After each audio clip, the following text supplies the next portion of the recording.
말씀 잠언 1장입니다. 잠언 1장 22절에서 33절까지 말씀입니다.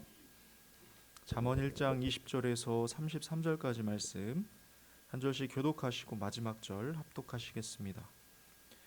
지혜가 길거리에서 부르며 광장에서 소리를 높이며 시끄러운 길목에서 소리를 지르며 성문 어귀와 성중에서 그 소리를 발하여 이르되 너희 어리석은 자들은 어리석음을 좋아하며 거만한 자들은 거만을 기뻐하며 미련한 자들은 지식을 미워하니 어느 때까지 하겠느냐. 나의 책망을 듣고 돌이키라. 보라, 내가 나의 영을 너희에게 부어주며 내 말을 너희에게 보이리라. 내가 불렀으나 너희가 듣기 싫어하였고 내가 손을 폈으나 돌아보는 자가 없었고 도리어 나의 모든 교훈을 멸시하며 나의 책망을 받지 아니하였은즉 너희가 재앙을 만날 때에 내가 웃을 것이며 너희에게 두려움이 임할 때에 내가 비웃으리라. 너희의 두려움이 광풍같이 임하겠고 너희의 재앙이 폭풍같이 이르겠고 너희에게 근심과 슬픔이 임하리니 그때에 너희가 나를 부르리라. 그래도 내가 대답하지 아니하겠고 부지런히 나를 찾으리라. 그래도 나를 만나지 못하리니 대저 너희가 지식을 미워하며 여호와의 경외하기를 즐거워하지 아니하며 나의 교훈을 받지 아니하고 나의 모든 책망을 업신여겼음이라. 그러므로 자기 행위의 열매를 먹으며 자기 꾀에 배부리리라. 어리석은 자의 퇴보는 자기를 죽이며 미련한 자의 안일은 자기를 멸망시키려니와 오직 내 말을 듣는 자는 평안히 살며 재앙의 두려움이 없이 안전하리라. 아멘. 저는 초등학교에 다니는 2명의 자녀가 있습니다. 그런데 이렇게 키우다 보면은 종종 참 답답하고 안타까운 일을 마주하게 되는데요. 부모라면 누구나 공감을 하실 것 같습니다. 뭐냐면 자녀들이 부모의 말을 귀담아 듣지 않을 때가 많다는 겁니다. 그런데 그냥 듣지 않는 걸로 끝나면 다행이지만 결과가 그렇지 않습니다. 귀담아 듣지 않아서 부모가 예상했던 어려움에 꼭 봉착하고 마니까요. 그렇게 행동하면 다친다고 말했는데 자녀는 어떻습니까? 꼭 해요. 설마 하다가 꼭 다치게 됩니다. 나쁜 습관이 잠깐은 즐거울지 몰라도 나중에는 훨씬 힘겨운 짐이 될 거야 라고 말해도 자녀는 한 귀로 흘려들어서 결국 두세 배로 수고하는 일이 생깁니다. 결국엔 이 뒤처리를 부모도 함께 감당해야 하니까 속이 안 탈 수가 없는 거예요.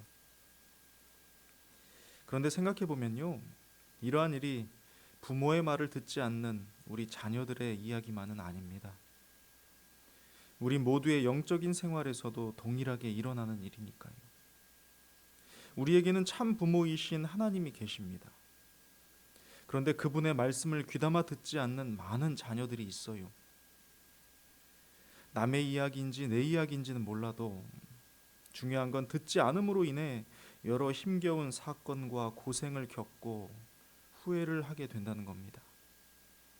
뿐만 아니라 영원한 생명과 관련해서도 여전히 듣지 않는 사람들이 많이 있습니다. 특별히 오늘 본문은 이 문제를 잘 설명해 주고 있는데요. 20절과 21절에서는 지혜를 의인화하여서 이렇게 말씀하고 있습니다. 지혜가 길거리에서 부르며 광장에서 소리를 높이며 시끄러운 길목에서 소리를 지르며 성문 어귀와 성중에서 그 소리를 발하여 이르되 합니다. 지혜가 부른다고 묘사를 합니다. 광장과 길목에서 소리를 높인대요. 심지어 사람들이 다니는 곳곳마다 소리를 지른다고 합니다. 이 장면은 지혜의 외침이 특정한 사람에게만 제한된 것이 아니라 모든 사람에게 열려 있다는 것을 의미합니다. 그리고 이 외침이란 누구나 들을 수 있도록 선포된 하나님의 구원의 초대를 상징하는 것이죠. 복음은 특정 계층이나 자격 있는 자에게만 주어진 것이 아닙니다. 하나님의 구원의 초대는 모든 사람에게 열려 있습니다. 그래서 기쁜 소식이라 불리는 것이겠고요. 누구나 그 소리를 들을 수 있도록 광범위하게 선포되고 있습니다. 지금도 복음은 거리에서, 사람들 사이에서, 우리의 삶 속에서 선포되고 있지 않습니까? 하지만 안타까운 건 이 애타는 소리를 듣지 않는 자들이 있다는 겁니다. 왜 그럴까요? 우리는 본문에서 사람들이 지혜의 외침을 듣지 않는 이유를 발견하게 됩니다. 그런데 여기서 잠시 예수님께서 비유로 말씀하셨던 누가복음 14장을 떠올려 보게 되는데요. 잘 아시는 내용일 겁니다. 잔치에 초대를 받은 사람들이 각자 자신의 이유를 대면서 초대를 거절합니다. 어떤 이는 밭을 사서 안 된다 하고요. 또 어떤 이는 소 5마리를 시험하러 가야 해서 안 되고요. 또 어떤 이는 결혼했기 때문에 가지 않겠다고 합니다. 자, 이들이 초대를 거절한 이유는 단순합니다. 자신에게 더 중요하다고 여기는 것들 때문이었습니다. 마찬가지로 오늘날 들리는 초대 또한 이와 같은 이유로 거절당하고 있습니다. 자, 이것을 기억하고 본문으로 돌아와 사람들이 지혜의 외침을 듣지 않는 3가지 이유를 구체적으로 살펴보면 좋겠습니다. 22절입니다. 너희 어리석은 자들은 어리석음을 좋아하며 거만한 자들은 거만을 기뻐하며 미련한 자들은 지식을 미워하니 어느 때까지 하겠느냐. 첫 번째 이유는 그들이 어리석기 때문이라고 말씀합니다. 이 어리석음은 단순한 무지에서 비롯된 것이 아닙니다. 이들은 적극적으로 기회를 거부하고요. 보려고 하지 않고요. 그 결과로 참된 지혜를 놓칩니다. 그 이유는 이들이 무엇이 가장 중요한가를 알지 못하기 때문입니다. 사람은 자신이 가장 중요하게 여기는 것에 마음과 시선을 쏟게 되어 있습니다.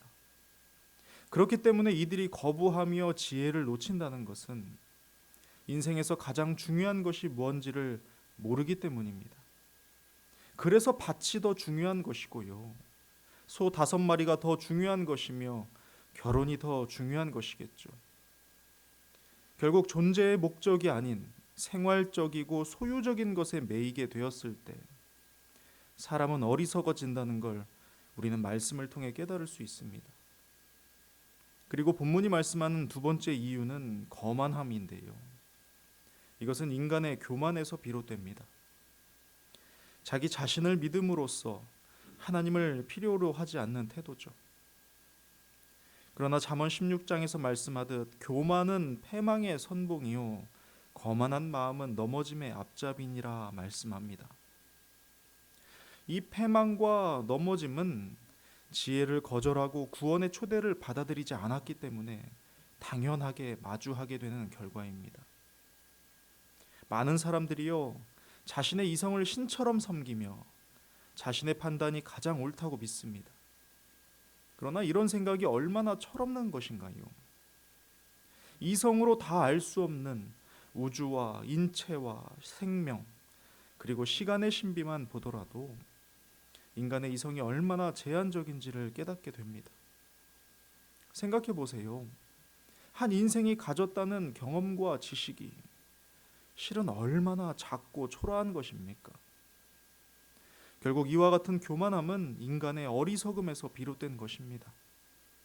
모든 것을 알아야 하겠다는 태도, 내가 결정권을 갖고 있다는 태도 자체가 얼마나 어리석은지 우리는 깨달아야 합니다. 본문이 말씀하는 3번째 이유는요, 참된 지식을 미워함입니다. 요한복음 3장에서 말씀하듯이 사람들은 빛보다 어둠을 더 사랑합니다. 왜냐하면 자신의 실체를 마주하기 싫기 때문이죠.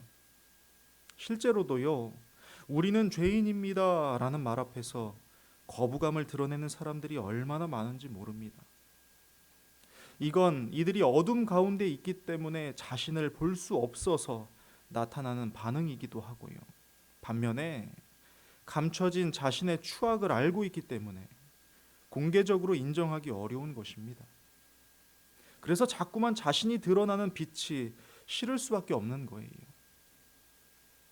결국 참된 지식을 미워하는 일은 자신의 잘못된 삶의 방식을 고수하려는 악한 의지에서 나오는 것이고요.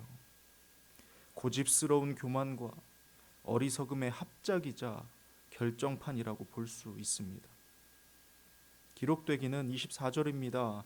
내가 불렀으나 너희가 듣기 싫어하였고 내가 손을 폈으나 돌아보는 자가 없었고 도리어 나의 모든 교훈을 멸시하며 나의 책망을 받지 아니하였다 합니다.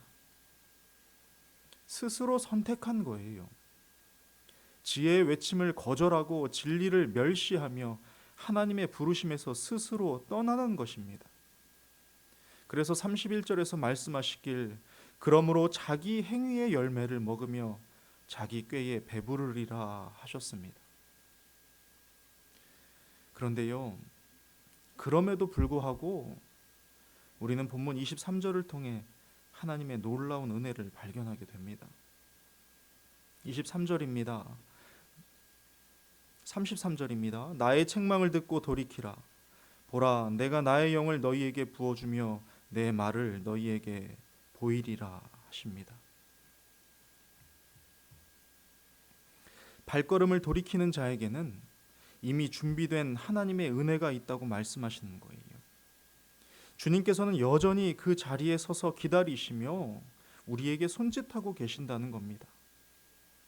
돌아오라, 돌이키라. 우리의 어떠함과 상관없이 그분의 사랑과 은혜는 변함이 없는 겁니다. 돌이키는 자에게는 성령을 부어주시겠다고, 주님의 말씀을 보이시겠다고 약속하십니다. 우리의 삶을 새로운 길로 인도하시겠다는 거예요. 하나님의 구원의 초대는 단순히 들음으로 끝나는 것이 아니라 실제적인 삶의 변화로 이어진다는 걸 분명하게 말씀하고 계십니다. 그렇게 우리는 먼저 진리의 소리에 어떻게 반응하고 있는지 돌아보아야 하겠습니다. 혹시 내 안에 어리석음은 없는지, 교만이 자리 잡고 있는 건 아닌지, 참된 지식을 싫어하지는 않는지 점검해 보아야 합니다. 그리고는 돌이키고자 하는 겸손한 마음을 품어야 합니다. 이것은 우리의 선택이요, 우리의 결단이기 때문입니다. 마지막으로 우리는 33절을 통해서 하나님께서 우리를 평안과 두려움 없는 안전한 삶으로 초대하신다는 걸 다시 한번 확인할 수 있습니다. 말씀하시길 오직 내 말을 듣는 자는 평안히 살며 재앙의 두려움이 없이 안전하리라 하십니다. 주님께서 주시는 이 평안은 세상이 줄 수 없고 흉내도 낼 수 없는 것입니다. 오직 지혜의 외침에 귀를 기울이고 하나님의 부르심에 응답하는 자에게 이와 같은 축복이 약속되어 있습니다. 사랑하는 여러분, 지금도 우리를 향해 손짓하시는 하나님의 부르심에 응답하는 삶이 되길 축복합니다. 우리 모두가 그분의 부르심에 겸손히 반응하여서 오늘 하루도 평안과 안전을 누릴 수 있기를 주님의 이름으로 축복합니다. 기도하겠습니다. 사랑의 하나님, 오늘 우리가 주님의 말씀을 통해 지혜의 외침을 듣게 하시니 감사합니다. 광장에서 외치는 지혜의 소리처럼 지금도 우리에게 손짓하며 부르시는 주님의 초대를 외면하지 않도록 도와주옵소서. 우리가 때로 어리석음에 빠져 가장 중요한 것을 놓치고 세상 것들의 마음을 빼앗겨 지혜를 멀리할 때가 많음을 고백합니다. 우리의 눈을 뜨게 하소서. 무엇이 진정으로 소중한 것인지를 깨닫게 하시고 그 길로 나아갈 수 있는 용기를 주옵소서. 나아가 인간의 이성으로는 다 알 수 없는 주님의 크신 계획과 지혜를 신뢰하며 나아가기 원합니다. 주님, 우리가 빛보다 어둠을 사랑하지 않도록 도와주시고 진리의 빛 앞에서 우리의 실체를 마주할 수 있는 용기를 주옵소서. 오늘 이 자리에 모인 주의 성도들에게 성령으로 충만케 하시고 주님의 말씀을 실제적으로 깨달아 살아가는 은혜를 허락하여 주옵소서. 오늘 하루를 주님께 올려드립니다. 우리의 삶이 주의 지혜로 채워지게 하사 평안과 안전한 길로 인도받기를 간절히 원합니다. 우리가 주의 사랑 외에는 그 어떤 것에도 흔들리지 않도록 지켜 주옵소서. 예수님의 이름으로 기도드립니다. 아멘.